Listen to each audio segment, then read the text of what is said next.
مزید حماقتیں شفیق الرحمان افسانہ ٹیکسلا سے پہلے اور ٹیکسلا کے بعد، آئیے بات کرتے ہیں۔ اگر آپ کو کوئی ایسا انسان نظر آئے جو تندہی سے اپنے کام میں مشغول ہو، پھر ریل کی سیٹی یا موٹر سائیکل کی آواز سن کر اسے دورہ سا پڑ جائے اور وہ سب کچھ چھوڑ چھاڑ کر آواز کی سمت میں ٹکٹکی باندھ کر دیر تک دیکھتا رہے، تو سمجھ لیجئے کہ آپ نے مقصود گھوڑے کو دیکھا ہے۔ وہ نہایت کم گو اور خاموش طبیعت ہے، اس لیے کہ اسے باتیں کرنی نہیں آتیں۔ آپ اس سے کوئی سوال کیجئے، وہ آپ کو کسی اور سوال کا جواب دے گا۔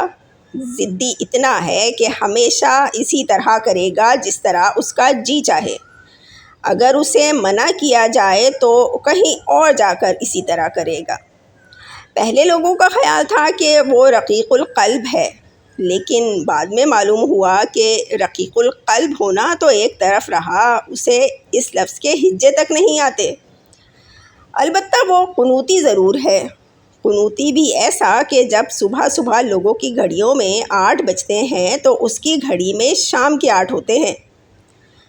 پتہ نہیں، اور ہو سکتا ہے اس کا تکیہ کلام تھا یا تھے۔ لوگوں کا خیال تھا کہ وہ زبردست ڈپلومیٹ ہے، لیکن شیطان کہا کرتے کہ وہ ان لوگوں میں سے تھا جنہیں سچ مچ کچھ بھی پتہ نہیں ہوتا، اور جن کے لیے واقعی سب کچھ ہو سکتا ہے، جو دو گانہ شکر کو وہ پیار بھرا گانا سمجھتے ہیں جسے ایک لڑکا اور ایک لڑکی مل کر گائیں۔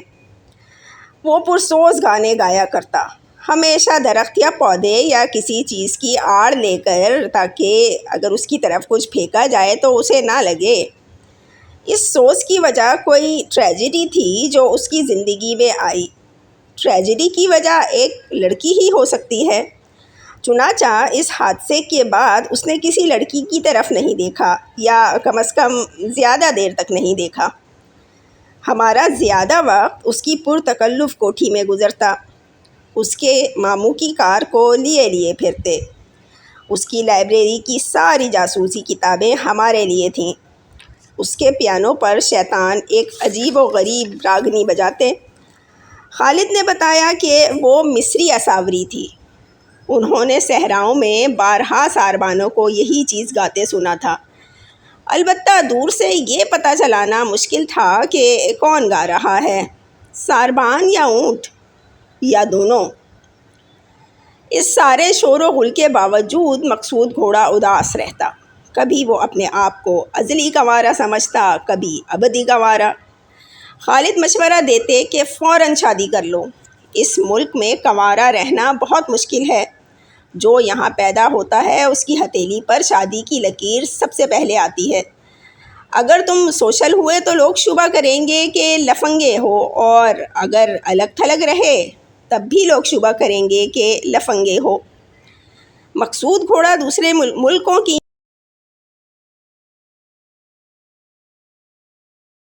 مثالیں دیتا جہاں لاتعداد کنوارے اطمینان اور چین کی زندگی بسر کر رہے ہیں۔ وہاں کی بات اور ہے، ان لوگوں کے مشاغل بے شمار ہیں، بھلا تمہارا کیا مشغلہ ہے؟ میں ہاکی کھیلتا ہوں۔ حقیقت یہ تھی کہ وہ ہاکی نہیں کھیلتا تھا، ہاکی اسے کھیلتی تھی۔ یہ کوئی مشغلہ نہیں۔ اور پھر وہاں لوگ اس قدر مصروف رہتے ہیں کہ انہیں افواہیں سننے یا پھیلانے کی فرصت نہیں ہوتی۔ ادھر افواہیں ہماری زندگی کے چند گنے گنائے مشغلوں میں سب سے اہم ہیں۔ یہی ہماری محبوب ترین تفریح ہے۔ وہ لوگ کم گو ہیں، ان کے مرغے ایک دفعہ کوک کا ڈوڈل ڈو کہہ کر چپ ہو جاتے ہیں۔ ہمارے مرغوں کی طرح دن رات ککڑوں کو نہیں کرتے۔ مجال ہے کہ غیر ملکی الو 2-3 دفعہ سے زیادہ ٹو بٹ ٹو کہے۔ ادھر سودیشی الو ہیں کہ دن کے رات بھر وہ ہاؤ ہو مچاتے ہیں کہ بس توبہ ہی بھلی۔ اور قنوطیوں کے لیے تو شادی بڑی ضروری ہے۔ جب تک اپنی بیزاری، اپنا رنج و غم کسی اور کے سر بھی نہ منڈھا جائے تو زندگی کا لطف نہیں آتا۔ اگر تم نے 2-3 برس اور اسی طرح گزار دیے تو وہ وقت میری جان بہت دور نہیں جب لوگ تم سے بھاگیں گے، دوست کترانے لگیں گے، ملک بھر میں ہر گھر تمہارے لیے آؤٹ آف باؤنڈ قرار دیا جائے گا۔ جہاں جاؤ گے الیکس کے بعد یہ معلوم کرنے کی کوشش کی جائے گی کہ تمہاری تشریف آوری کا مقصد کیا ہے۔ بوڑھے ہو جاؤ گے تو تمہارے بھتیجے اور بھانجے تمہاری جائیداد کو بڑی محبت بھری نگاہوں سے دیکھیں گے اور نہایت خلوص سے تمہارے انتقال پرملال کی دعائیں مانگیں گے۔ مقصود گھوڑا بہت گھبرا تھا۔ آخر اسی گھبراہٹ میں اس نے اپنی زندگی کی ٹریجڈی سنا دی، جو بالکل ویسی ہی تھی جیسی اکثر زندگیوں کی ٹریجڈیاں ہوا کرتی ہیں۔ بھلا وہ اپنی پہلی اور سچی محبت کو کیوں کر بھول جاتا؟ زندگی کی پہلی اور سچی محبت کا علاج زندگی کی دوسری سچی محبت ہے، خالد نے اسے بتایا۔ آخر مقصود گھوڑے نے ہتھیار ڈال دیے اور اپنے رشتہ داروں کو مطلع کر دیا کہ وہ شادی کرنا چاہتا ہے۔ اس کے بعد مقصود گھوڑے کو اس مقابلے کا سامنا کرنا پڑا جو اس ملک میں تقریباً ہر نوجوان کو کرنا پڑتا ہے۔ اس مقابلے کے 3 راؤنڈ ہوتے ہیں۔ پہلے راؤنڈ میں مقصود گھوڑے کی کزن آئیں، چچا زاد، ماموں زاد اور پھوپھی زاد بہنیں، کنبے بھر کے پرشفقت فقرے، بزرگوں کی نصیحتیں اور الٹے سیدھے جذبات۔ 1-2 لڑکیاں خاصی تھیں، لیکن یہ راؤنڈ کنبوں کے ساتھ تھا، لہٰذا نہ کزنوں نے مقصود گھوڑے کی قدر کی اور نہ اس نے ان کی۔ ہم نے اسے بتایا کہ ایسی شادیاں دیر پا نہیں ہوتیں، فریقین بہت جلد بے پرواہ ہو جاتے ہیں۔ لڑکے اپنے لباس، حجامت اور رویے کا خیال نہیں رکھتے، ادھر لڑکیاں موٹی ہو جاتی ہیں۔ یہ سب تب درست ہوگا جب لڑکیاں اور لڑکے اقتصادی طور پر آزاد ہو جائیں گے، پھر ایک دوسرے کو جیتنے کے لیے رشتہ داری کی جگہ خوبیوں اور صلاحیتوں کی ضرورت ہوگی۔ مقابلہ دوہرا ہوگا، اس لیے انتخاب سے پہلے اپنے آپ کو اس قابل بنانا ہوگا۔ چونکہ اقتصادی آزادی میں ابھی کافی دیر ہے، اس لیے مقصود گھوڑا پہلا راؤنڈ جیت گیا۔ دوسرے راؤنڈ میں دور کی رشتہ دار لڑکیاں آئیں، خالہ کی چچا زاد بہن کے نواسے کی چچی کی قسم کی لڑکیاں۔ شیطان فوراً پینسل لے کر حساب لگاتے، جواب ہمیشہ بالکل غلط نکلتا۔ لڑکی یا تو برخوردار ہوتی یا بے حد بزرگ۔ ایک لڑکی تو تحقیقات کے بعد پوتی نکلی۔ شیطان بولے، اس سے شادی تبھی کر سکتے ہو جب تم خود اپنے پوتے ہو۔ ادھر مقصود گھوڑے کو کوئی پوچھتا ہی نہ تھا، سب اس کے والدین اور خاندان کی باتیں کیا کرتے۔ یہ راؤنڈ بھی مقصود گھوڑے کا رہا۔ تیسرے راؤنڈ میں رشتے کی فوری ضرورت کے عنوان سے اشتہار دیے گئے، جواب آئے، لیکن ان میں سے زیادہ ایسے تھے جو لڑکوں نے شرارتاً بھیجے تھے۔ ان میں سے کئی کو تو ہم نے پہچان بھی لیا، وہ اس شغل کو بطور تفریح کیا کرتے اور اسی طرح قسم قسم کی تصویریں جمع کیا کرتے۔ بقیہ خطوط پر ہمیں شبہ ہو گیا، یہ جو لوگ ہر وقت کہتے رہتے ہیں کہ اپنے ملک میں سب کچھ ہے پیارے، ایسی اچھی لڑکیاں مل سکتی ہیں، کہاں ہیں وہ سب لڑکیاں؟ مقصود گھوڑے نے تیسرے راؤنڈ کی طوالت سے تنگ آ کر پوچھا۔ ویسے میں کئی حسین و جمیل لڑکیوں کو جانتا ہوں، شیطان بولے۔ یہ دوسری بات ہے کہ فی الحال وہ دوسروں کی بیویاں ہیں، اور لیکن جب میں ٹوک رہا ہوں مت بولا کرو، دراصل ہم نے اشتہار غلط دیے ہیں کہ خاوند کے لیے بیوی کی ضرورت ہے۔ مقصود جیسا بیزار نفس اور صلح پسند انسان تو کسی عورت کی بیوی زیادہ اچھی طرح بن سکے گا، شیطان نے بتایا۔ کہ پولو جیسا خطرناک کھیل مارکو پولو جیسے انسان سے کیوں سیکھ لیا، اور مارکو پولو سے انہیں یہ گلا تھا کہ بالا چین کی طرف نکل گیا اور لاہور نہ آیا۔ تعارف ہوا۔ چشمی صاحب نے فرمایا کہ مقصود نامکمل سا نام ہے، اس کے ساتھ اور ناموں کی طرح کوئی اضافت ہونی چاہیے، بلبل زٹی، جائے نمازی قسم کی۔ جی یہ اسپی ہیں، خالد بولے۔ اسپی کون لوگ ہوتے ہیں؟ ان کا شجرہ عرب ارسلان سے جا ملتا ہے۔ مجھے عرب ارسلان بالکل ناپسند ہے، خاص طور پر اس کی سیاسی غلطیاں۔ اور برخوردار تم کیا کرتے ہو؟ جی کالج میں چھٹا یعنی آخری سال ہے۔ اچھا تو طالب علم ہو، اور تمہارے مشاغل کیا ہیں؟ ہاکی کھیلتا ہوں۔ یہ کوئی مشغلہ نہیں، مشغلے اور ہوتے ہیں، مثلاً دوسرے ملکوں کے ٹکٹ جمع کرنا، تتلیوں کے پر اکٹھے کرنا۔ میری لڑکی انجم نے طرح طرح کی تتلیاں پکڑی ہیں۔ پڑوس میں ایک بوڑھا انگریز رہتا ہے، وہ اپنے فرصت کے لمحات تتلیاں پکڑنے میں صرف کرتا ہے، اور اس جیسا مسرور انسان میں نے نہیں دیکھا۔ انجم نے اسی کو دیکھ کر تتلیاں پکڑنی شروع کی تھیں۔ اس میں کوئی شبہ نہیں کہ انجم درجن بھر لڑکوں سے زیادہ عقل مند ہے، اور اسے سب کچھ میں نے سکھایا ہے۔ اپنی زندگی میں نے کیا کچھ نہیں دیکھا۔ اگر اپنی سوانح عمری لکھوں تو امریکہ والے اس کی فلم بنانے کو تیار ہو جائیں۔ اور یہ سب تقدیر سے ملا۔ یہ تقدیر کی جگہ کوئی اور لفظ استعمال کیجیے، میں اس کا قائل نہیں، خالد بولے۔ چشمی صاحب نے ایک لمبی تقریر کی جس میں تقدیر کے معنی، اس کی اہمیت اور فوائد بتائے۔ خالد نے کہا، شاید آپ کو یاد ہو، آپ کا ایک چھوٹی مونچھوں والا دوست آپ کے پاس خوشبوئیں لایا کرتا تھا۔ اس نے خوشبوؤں کا نیا کاروبار شروع کیا تھا، اور وہ حوصلہ افزائی کا خواہاں تھا۔ آپ خوشبو سونگھ کر کہا کرتے کہ مجھے تو خاک پتہ نہیں چلتا کہ شیشی میں کیا ہے۔ ایک مرتبہ آپ نے عطر حنا درجہ اول کے متعلق فرمایا تھا کہ شیشی سے تربوز کی بو آ رہی ہے۔ اس نے خوشبوؤں کو بہتر بنانے کی بتیری کوشش کی، آخر اس قدر بیزار ہوا کہ کاروبار چھوڑ کر بھاگ گیا۔ قصور اس کی قسمت کا نہیں تھا، آپ کے نزلے زکام کا تھا جو آپ کو ہر وقت رہتا ہے، اور آپ کچھ بھی نہیں سونگھ سکتے۔ پرانے زمانے میں ہماری فوجوں کے پاس مڑی ہوئی تلواروں کی جگہ سیدھی یورپین تلوار ہوتی تو آج حالات مختلف ہوتے۔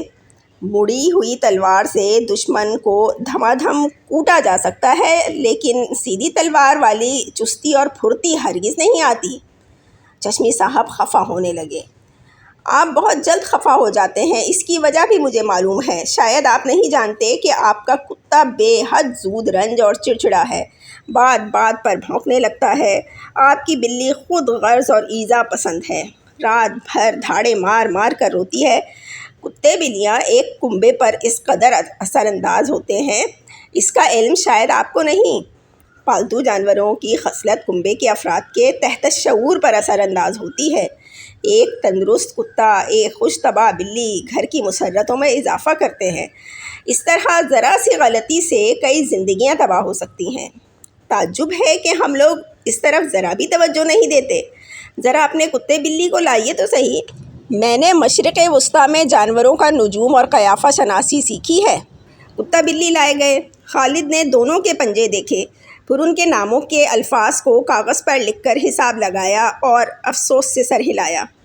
کتے پر زحل کا سایہ ہے، یہ شہرت کا خواہش مند ہے، اس گھر میں اسے شہرت نہیں ملے گی، چنانچہ یہ خونخوار بن جائے گا۔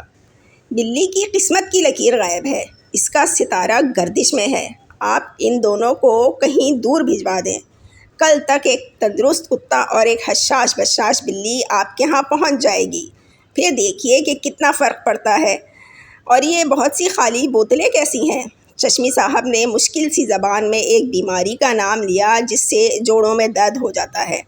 یہ بیماری مجھے پیدائش سے ہے، اپنے جوڑوں کو باقاعدہ استعمال نہیں کر سکتا، آج تک کبھی تیز نہیں چل سکا، حسرت ہی رہی۔ مجھے بھی یہی بیماری تھی، لیکن مشرق وسطیٰ کے ایک تیر بہدف نسخے نے اسے غارت کر دیا۔ اس کی دوائی کتے بلی کے ساتھ بھجوا دوں گا۔ مقصود گھوڑے نے ایک چھوٹا سا جال خریدا اور بڑے جوش و خروش سے تتلیاں پکڑنی شروع کر دی۔ ادھر بوڑھا انگریز نکلتا، ادھر مقصود گھوڑا منتظر ہوتا، وہ آگے آگے، یہ پیچھے پیچھے، گھنٹوں یہی شغل رہتا۔ اکثر یہ تعاقب بے سود ثابت ہوتا۔ کبھی کبھی ایک دو تتلیاں جال میں آ جاتیں تو مقصود سوچنے بیٹھ جاتا کہ اب ان کا کیا کروں۔ پھر میں نے صبح عجیب روح پرور نظارہ دیکھا۔ چشمی سر پٹ بھاگے جا رہے ہیں اور پیچھے وہی خالد کا ارسال شدہ کتا ہے۔ مجھے دیکھ کر کتے نے بریکیں لگائیں اور فوراً رک گیا۔ چشمی دور دور تک ویسے ہی بھاگتے چلے گئے۔ آواز دے کر بلایا، انہوں نے شکریہ ادا کیا اور شکایت کی کہ یہ حادثہ آج 7ویں مرتبہ ہوا ہے۔ جو ہی وہ صبح باغ کا رخ کرتے ہیں، یہ نامعقول کتا فوراً بھونکتا ہوا کاٹنے کو دوڑتا ہے اور دوڑ لگتی ہے، حتیٰ کہ کتا تھک جاتا ہے۔ ادھر وہ کمبخت بلی دودھ اور بالائی کی دشمن بن گئی ہے۔ چار چار قفل لگا دو مگر وہ کمبخت کسی نہ کسی طرح چٹ کر جاتی ہے۔ اور وہ آپ کے جوڑوں کا درد؟ وہ کچھ دیر تک سوچتے رہے اور پھر بولے، اوفو، یہ تو خیال ہی نہیں رہا کہ درد کی وجہ سے چلنا پھرنا محال ہونا چاہیے۔ ایک کیفے میں انجم کا مقصود گھوڑے سے تعارف کرایا گیا۔ شیطان نے انجم سے کہا، تمہاری زلفیں حکم کے یکے جیسی سیاہ ہیں، بلکہ کچھ زیادہ ہی سیاہ ہیں۔ آپ بہت اچھے معلوم ہو رہے ہیں، تم بھی کچھ ایسی بری نہیں لگ رہی۔ شیطان اور انجم اس انداز سے ایک دوسرے کو دیکھ رہے تھے کہ آس پاس بیٹھے ہوں کو گھر یاد آنے لگا۔ حالانکہ وہاں بے شمار لوگ ایسے تھے کہ اگر وہ گھر میں ہوتے بھی تب بھی ایسا نظارہ میسر نہ آتا۔ مجبوراً انجم کا مقصود گھوڑے سے دوسری مرتبہ تعارف کرایا گیا تو اس کی کار کا بھی ذکر ہوا۔ کار کا ذکر سنتے ہی انجم چونکی۔ کون سا ماڈل ہے؟ ماڈل بتانا تھا کہ وہ مقصود گھوڑے کے ساتھ جا بیٹھی۔ الغرض پورے 5:30 بجے انجم مقصود گھوڑے کی زندگی میں داخل ہوئیں۔ وہ دونوں ساتھ ساتھ بیٹھے کار کے متعلق گفتگو کر رہے تھے۔ ذرا سی دیر میں وہ بھول گئے کہ وہاں کوئی اور بھی بیٹھا ہے۔ صرف مقصود گھوڑا اور انجم رہ گئے اور کار۔ اگلی صبح مقصود گھوڑے نے شیو کرتے وقت برش کئی مرتبہ چائے کی پیالی میں ڈبویا اور حجامت کے گرم پانی کا پیالہ اٹھایا، پھونک مار کر صابن کے جھاگ ہٹائے اور چند گھونٹ بھرے۔ اسے کئی چرکے بھی لگے جن سے خون نکالنا اسے یاد نہ رہا۔ کچھ عرصے کے بعد اس نے ڈرتے ڈرتے انجم کے سامنے اپنے جذبات کا اظہار کیا۔ انجم نے سب کچھ سن کر ایذن کہا اور بتایا کہ انہیں بھی اس سے 100% اتفاق ہے، لیکن وہ ابھی فیصلہ نہیں کر سکتی اور کل سپہر کو انہیں کار کی ضرورت ہوگی۔ مقصود گھوڑے کی زندگی میں انقلاب آ گیا۔ اب اس کا روزانہ پروگرام حسب ذیل تھا۔ الگ صبح اٹھ کر تتلیاں پکڑنا، پھر کالج اور سپہر کو انجم سے اظہار محبت کر کے یہ جواب لینا کہ وہ ابھی فیصلہ نہیں کر سکتی اور اگلے سپہر کو انہیں کار چاہیے۔ دوبارہ تتلیاں پکڑنا، شام کو سوچتے رہنا کہ پکڑی ہوئی تتلیوں سے کیا سلوک کیا جائے۔ خالد نے بتایا کہ کتے نے چشمی صاحب کے جوڑوں کے درد کا مکمل علاج کر دیا ہے، بلکہ بھاگ بھاگ کر اب کتے کے جوڑوں میں درد شروع ہو گیا ہے۔ بلی نے دودھ اور بالائی پر ہلہ بول کر چشمی خاندان کی 3 ضرورت سے زیادہ موٹی خواتین کو دبلا کر دیا ہے۔ اب وہ تینوں قدرے خوبصورت ہو گئی ہیں، ان میں انجم بھی ہے۔ چشمی صاحب کے الٹے سیدھے خواب ختم ہو چکے ہیں، ان کے ہاضمے کا فطور بھی رفع ہو چکا ہے۔ خالد کی بھیجی ہوئی تیر بہدف دوائی دراصل ہاضمے کا کارمینیٹیو مکسچر ہے، لیکن خالد اور چشمی کی زبردست ڈوئل ہوئی۔ ہم چشمی کے ہاں چائے پر مدعو تھے، وہ اپنے دوستوں اور عزیزوں کی مدح سرائی کر رہے تھے۔ ان مخلص اور جاں نثار رفیقوں کو انہوں نے ایک ایک کر کے چنا تھا۔